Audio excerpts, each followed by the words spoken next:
Kabadget, kinukuha ko po yung mga bato-bato dito sa project kasi pag meron sa mga tangkal ng yes, masakit sa paa. Ngayon, dinadala ko po ito sa mga batuhan para doon ko ilalagay. Nilalayo ko dito sa project. Kasi kinukuha lang namin ito dito kung halimbawa low tide kasi pagdating dito sa beach namin, lagi kasi pag high tide, so mahirapan ka mangunguha ng bato. Kaya pagdating lang yung tide, focus ko dito sa harap ng tubig para kukunin namin yung mga bato, saka nilalagay namin sa tray para maiiwan yung mga buhangin.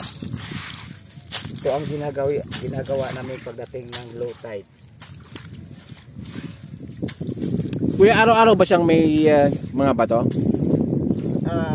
Hindi naman kabadget kasi pagdating ng nakadepende po yung sa hangin kasi pag buwas na maghabagat, inahampas ng alon yung bato na sa ilalim sumisipot. Kasi kalimitan dito ng bato mga patay na coral.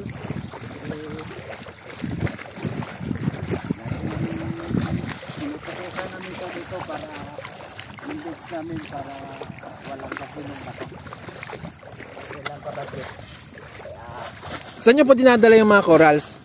Doon ko dinadala sa doon talaga sa seagrass kasi pwede lang naman namin ito kung halimbawa kailangan nila ng mga corals na panglagay sa aquarium, pwede lang sila makahingi.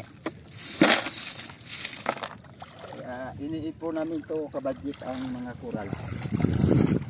Kuya, anong tawag dyan? Mga boya? Para saan po yan? Bali, ano namin yan, area sa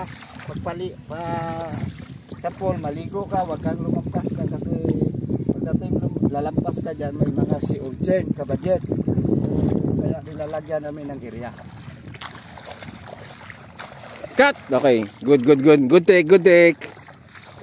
Pwede ka na mag-atisa. Ayos na yan, ayos na yan. Ngayon, paghandaan mo na yung sasabihin mo kung bakit kailangan nilang pumunta dito. Sandali, sige. Iti-check ko lang kung kailangan pa natin i-cut.